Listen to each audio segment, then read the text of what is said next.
Bonjour à toutes et à tous, bienvenue sur ma chaîne ou re-bienvenue si vous sortez d'une autre vidéo. Aujourd'hui il y en a plusieurs sur des comédies françaises. Et donc on parle de Mystère à Saint-Tropez qui est sorti cet été au mois de juillet au cinéma. Un film qui a fait un flop malheureusement. J'ai beaucoup apprécié le film, j'ai bien rigolé, de bon cœur. Je vais vous en parler, je vais vous expliquer pourquoi. Je vais vous faire un petit point sur le synopsis, les forces, les faiblesses du film. Tout ça sans spoilers, juste après le générique.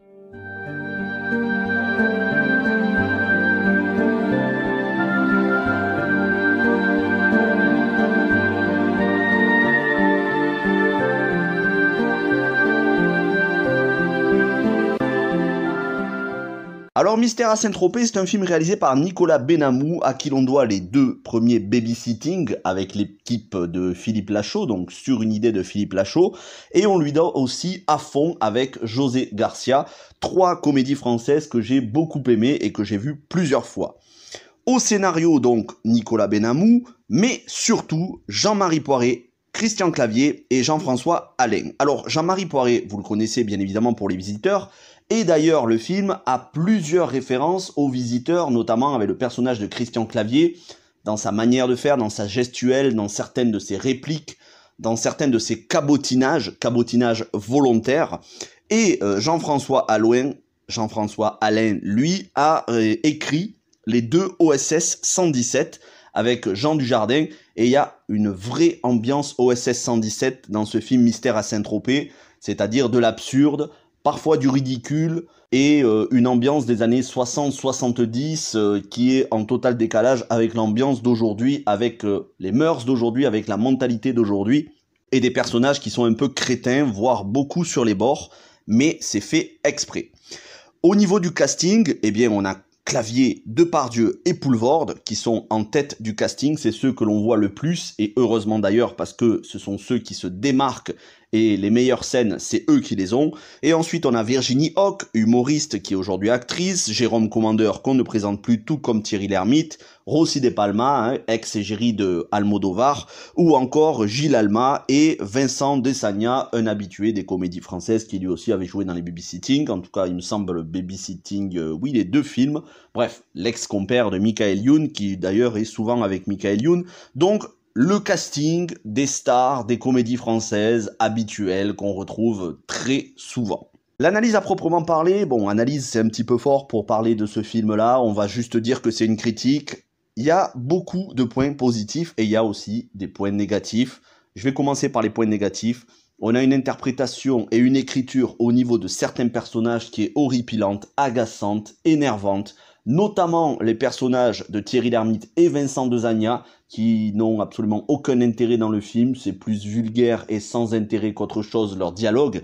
Bien évidemment que c'est un humour qui ne plaira pas à tout le monde, c'est le genre de film on aime ou on déteste. Moi j'ai aimé, malgré les défauts, mais il y en a certains qui vont pas trouver l'intérêt de ce film. Bon, bah, à ce moment-là, ne le regardez pas, tout simplement. Par contre, à côté de ça, il y a beaucoup d'aspects positifs.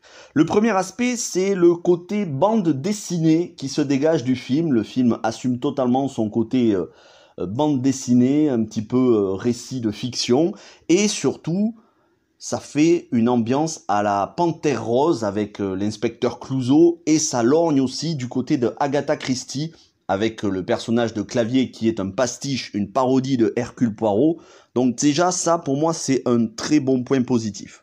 Ensuite au niveau technique, le soin qui est apporté au décor, aux costumes, aux coiffures, l'ambiance yéyé des années 70, on est totalement dans l'ambiance Le Gendarme à Saint-Tropez. D'ailleurs, il y a une petite référence musicale avec la chanson Do You Saint-Tropez. On l'entend dans le film. C'est clairement un hommage, ça se veut être un hommage aux gendarmes de Saint-Tropez. Bien évidemment, attention, on n'arrive pas à la qualité de De Funès, ne me faites pas dire ce que je n'ai pas dit. Certains dialogues, donc comme je vous disais, moi, m'ont beaucoup fait rire, je les ai trouvés amusants. Alors, il y en a d'autres qui sont consternants, mais je vous en ai parlé il y a quelques minutes. Et au niveau de l'interprétation, je vais mettre de côté les acteurs qui sont médiocres, comme Vincent Desagna, Thierry Lhermitte, Gilles Alma, tous ces acteurs qui, dans le film, n'ont pas des rôles très importants, pour me concentrer sur, pour moi, le trio de tête, le duo Clavier-Poulvorde et Clavier-Depardieu. Il y a une vraie alchimie entre ces acteurs-là. Clavier, Depardieu, ils ont les meilleures scènes du film. En plus, on a Depardieu qui est dans les rôles qu'il aime, c'est-à-dire la bonne bouffe, la France traditionnelle. Voilà, c'est vraiment un film régressif, mais moi j'apprécie ce genre d'humour. C'est vraiment un humour que j'aime. Après, c'est pas un humour très fin, on est d'accord. Il y a absolument rien de fin d'ailleurs dans le film. Mais moi, c'est un humour que j'apprécie, c'est une ambiance que j'aime beaucoup. Et puis, on a un sentiment que tout au long du film, le casting est en roue libre, mais c'est en roue libre volontairement. Bien évidemment, il y a des acteurs qui sont en roue libre parce qu'ils savent pas trop bien jouer, mais il y en a surtout qui sont en roue libre comme Clavier, c'est volontaire. On sent qu'ils se sont amusés au niveau de l'interprétation, il doit y avoir beaucoup d'improvisation à mon avis, mais quoi qu'il en soit, il y a pas mal de scènes amusantes, pour peu, bien évidemment, qu'on aime ce genre de cinéma et qu'on aime les rôles de Clavier ces dernières années. Et je trouve que parmi les rôles qu'a eu Clavier ces dernières années, c'est un de ceux où il s'amuse le plus. Vraiment, on est dans du cabotinage, on est dans du gag, on est dans des blagues, dans des sketchs, mais moi, j'ai beaucoup apprécié. Maintenant, je vais passer, on va dire, au dernier point négatif, mais à son insu, c'est le budget.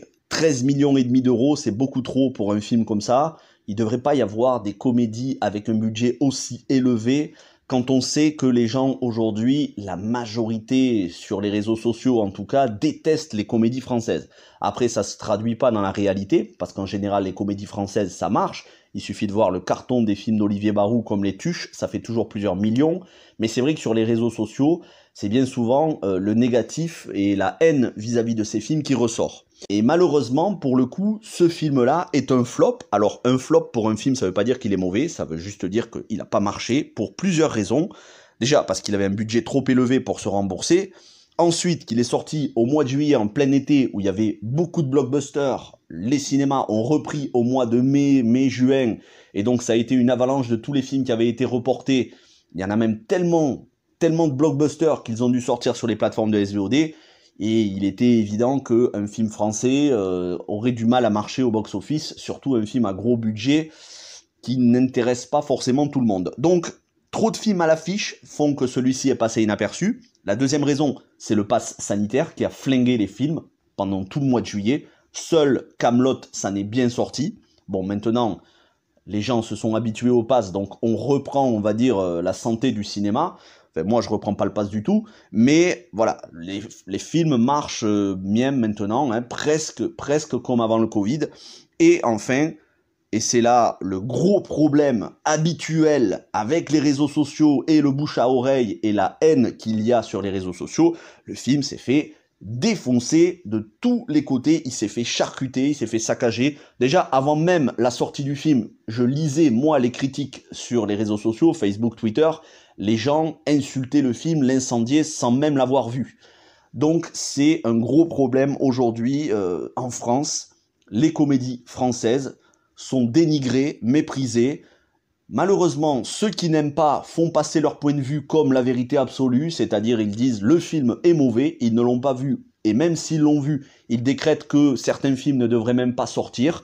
Ça, c'est leur avis, c'est un avis irrespectueux, c'est un avis malhonnête, mais malheureusement, c'est comme ça, et à cause des réseaux sociaux et du bouche à oreille qu'il y a sur les réseaux sociaux, il y a certains films qui se font pourrir, et c'est le cas de Mystère à Saint-Tropez. Il y a quelques années, le film serait passé tranquillement, comme une lettre à la poste, il aurait même marché, il aurait même eu des bonnes critiques. Aujourd'hui, il s'est fait saccager, et j'espère avec cette critique vous convaincre de lui donner une deuxième chance. Quoi qu'il en soit, n'oubliez jamais que même si vous n'aimez pas les films français, ou quel que soit le film, ça reste votre point de vue. Et votre point de vue, tout comme le mien, c'est pas la vérité absolue. Que vous n'ayez pas aimé, c'est une chose. Dire que le film ne vaut rien, qu'il est mauvais, c'est pas acceptable d'entendre ça. C'est pour ça que je serai toujours très vigilant, en particulier sur les films français, dans les commentaires. Restez respectueux. Merci à tous d'avoir regardé cette vidéo, et moi je vous dis à très vite pour beaucoup d'autres films, et demain un film, ainsi que demain soir un live 100% spoilers, No Time to Die, le dernier James Bond. Je serai accompagné de mes collègues youtubeurs, et on va se régaler. Portez-vous bien, bonne fin de semaine, et ciao tout le monde.